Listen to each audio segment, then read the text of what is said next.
Meu nome é Gilberto Souza Alves, eu sou médico psiquiatra, tenho 39 anos. Já estou aqui trabalhando como professor no Departamento de Medicina Clínica na Universidade Federal do Ceará há 3 anos quase, vou fazer 3 anos em setembro desse ano. Não sou natural do Ceará, sou de São Luís do Maranhão e eu posso contar que a minha história, a minha experiência na medicina, na vida acadêmica, ela talvez tenha sido traçada já desde muito cedo na minha infância. Eu tive uma experiência de ter perdido meu pai aos 10 anos de idade e por um acidente acidente automobilístico, e aquilo talvez tenha sido o primeiro motor para o meu interesse em estudar medicina, o corpo humano, a relação entre as pessoas. Aquilo me moveu a curiosidade de entender um pouco como é que o corpo respondia a determinadas agressões e um pouco como os médicos se relacionavam com as pessoas também. Eu não tinha nenhum parente médico na família, mas ainda assim eu me senti muito instigado a entrar na profissão.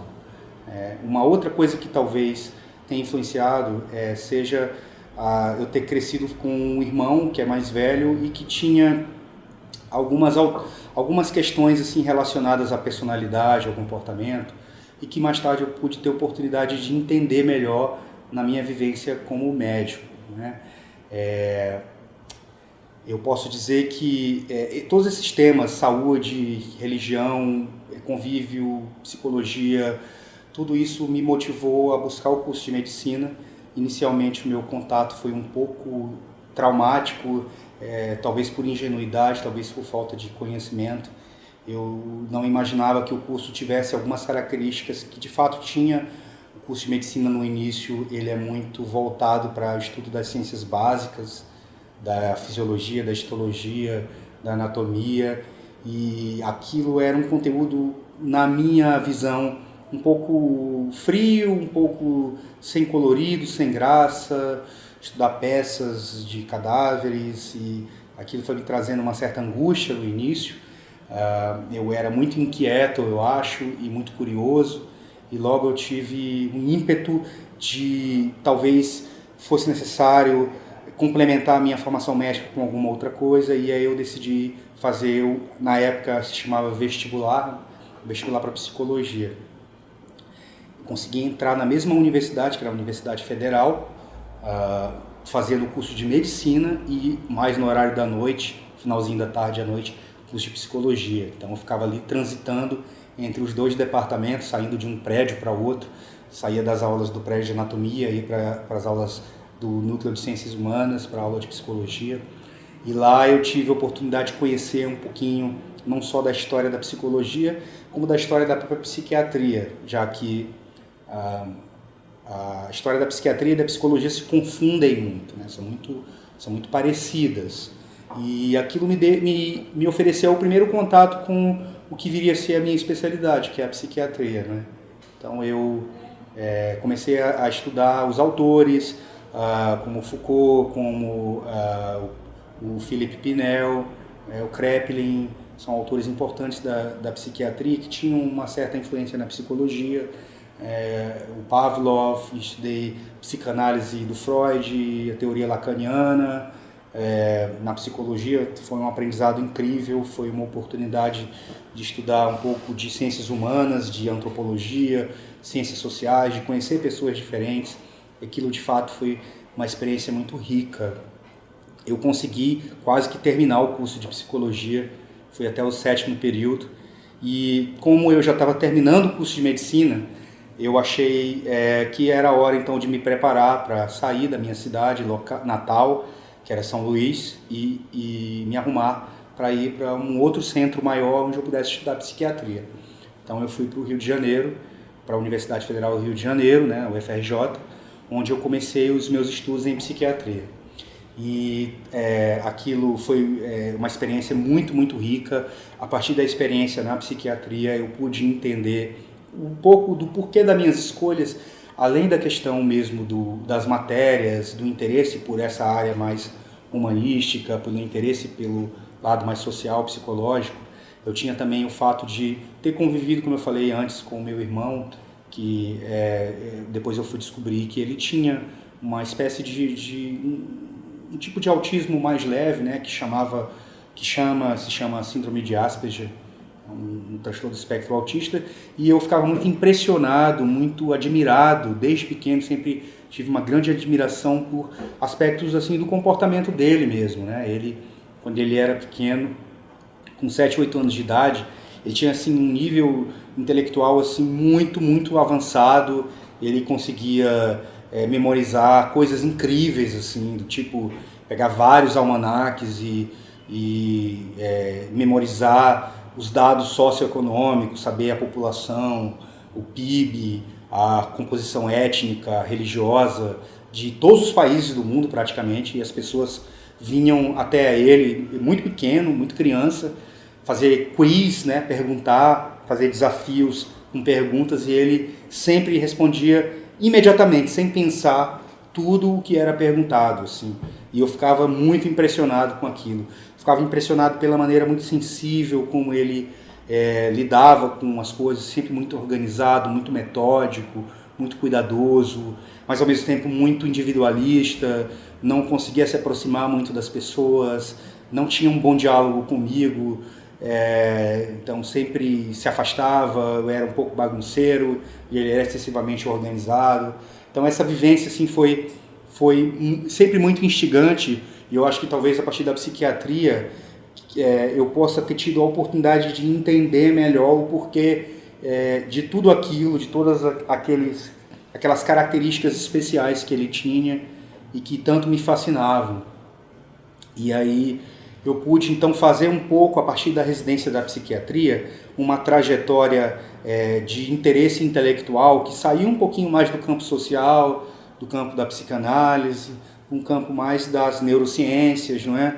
Da neurobiologia, e comecei a me dedicar e estudar um pouco mais a essa área, uma área que eu tinha uma certa distância, talvez tivesse um certo preconceito, mas que eu descobri como também uma área muito fascinante, uma área que trouxe várias curiosidades e indagações. Então eu comecei a fazer parte do Centro de Psiquiatria Geriátrica da Universidade Federal do Rio de Janeiro, centro que é coordenado até hoje pelo professor Gerson Lax, que é um nome muito importante dessa área, e ele é um dos primeiros centros do Brasil que trata de pacientes com demência, pacientes com doença de Alzheimer, pacientes com outras formas de demência, quer dizer, doenças que afetam a memória, o comportamento de pessoas idosas, né? Então também eu comecei o estudo nessa área, e aí comecei também o meu interesse acadêmico, assim, mais tipo mestrado e doutorado. Comecei a desenvolver essas atividades de pesquisa. Meu tema de pesquisa foi em cima de alterações cognitivas e comportamentais em pacientes com doenças vasculares e com demências. E aí eu entrei em contato com o universo de vida dessas pessoas que sofriam problemas comportamentais, emocionais, que estavam ligados a alterações mais neurológicas, né? Então a gente formou uma equipe muito bacana, com vários outros colegas, de estudar esses pacientes. E aí eu fui desenvolvendo o meu mestrado, né? Aí comecei a alimentar um sonho de ir para fora do Brasil. Eu já tinha tido a oportunidade de ficar um tempinho na minha graduação na Alemanha. Fiquei 2 meses num estágio de neurocirurgia e neurologia numa cidade da Alemanha chamada Bonn. E aquela experiência da graduação, ela me deu um combustível para que eu buscasse novamente a oportunidade de morar fora do país, né? Então, no meu doutorado, eu pude, então, junto com o apoio do centro chamado DAD, que é o Escritório de Intercâmbio Brasil-Alemanha, e o CNPq, eu pude ter a oportunidade de ir para fora do Brasil, fiquei morando 2 anos numa cidade chamada Frankfurt, na Alemanha, onde eu continuei os meus estudos de doutorado. Eu fui o centro, inclusive, que foi o primeiro centro onde o Alzheimer trabalhou, né? O médico que descobriu essa doença, né? Então eu tive contato com essa outra realidade cultural de como os pacientes psiquiátricos vivem num país dito de primeiro mundo, um país desenvolvido, né? Pude ver algumas diferenças, observar que, por exemplo, as pessoas que têm problemas emocionais e psiquiátricos, vivem mais sozinhas, perambulam pelas ruas sem ter com quem conversar, ficam o dia inteiro na rua fumando cigarro, bebendo café. E aquilo me chamou muita atenção, porque de certa forma mostra uma diferença na manifestação ou no comportamento das pessoas que têm transtornos mentais no Brasil e na realidade da Alemanha. No Brasil, a gente costuma ver as pessoas mais juntas, a família, os familiares, principalmente aqui no Nordeste, né, onde as famílias são maiores. Mesmo lá no Rio de Janeiro também a gente podia ver isso. Os familiares participavam um pouco mais diretamente da vida dos seus parentes com transtorno mental. E essa realidade era um pouco diferente lá na Alemanha. Na Alemanha, inclusive, eu conheci pessoas que trabalhavam em visitas domiciliares e às vezes o paciente com doença de Alzheimer, mesmo tendo uma doença tão grave quanto essa, morava sozinho dentro de casa e às vezes recebia a visita do enfermeiro para que o enfermeiro ajudasse ou monitorizasse o paciente nos seus cuidados básicos, a tomar banho, a cozinhar, a saber se tem supermercados, se fez compras para se alimentar adequadamente, né? Então, é um país realmente que estimula muito esse senso da independência, da autonomia, mas às vezes isso tem um lado negativo, que é o lado de, por exemplo, ter muitos asilos, muitos lugares para idosos, porque os familiares não aceitam mais essas pessoas dentro de casa, né? Ou então as pessoas morarem sozinhas em apartamentos, né? Então essa experiência foi muito interessante, né? A partir daí, assim, eu terminei o meu doutorado e aí comecei a fazer concursos para professor assim que eu voltei, né? E fiz concurso para cá para o Ceará. Já era uma opção que eu pensava pelo fato de não ser longe da minha cidade natal, da realidade cultural ser muito parecida com a minha cidade natal, São Luís. Então a minha adaptação aqui foi muito fácil, foi muito rápida, fui muito bem recebido, sempre muito bem recebido pelas pessoas. Eu gosto muito do povo, da alegria, do senso de humor. Então eu acho que tudo vem trabalhando para que eu possa desenvolver bem as minhas atividades docentes aqui. Já estou envolvido em algumas atividades também com a psiquiatria, com a neurologia, junto com os colegas de outras especialidades. Desenvolvo algumas pesquisas com alunos da graduação em medicina. As minhas pesquisas são mais voltadas para neuroimagem e transtornos comportamentais. Então, ver a conexão entre as alterações que nós encontramos na imagem do cérebro. Às vezes são alterações microscópicas, alterações que você não observa no campo visual, somente com técnicas especiais, e alterações do comportamento, alterações emocionais, como ter depressão, ter ansiedade, ter alterações da personalidade. Então, é um pouco essa relação entre essas duas áreas distintas, né? Comportamento e anatomia ou microanatomia cerebral.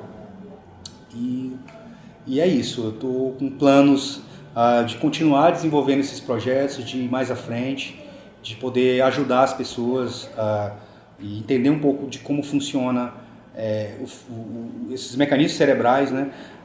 Eu estava quase me esquecendo de falar, mas a gente tem um projeto agora em demências, quer dizer, avaliação cognitiva, avaliação da memória em pessoas analfabetas, entender como pessoas analfabetas, pessoas que não tiveram oportunidade de educação formal, como elas desenvolvem alterações da memória, do comportamento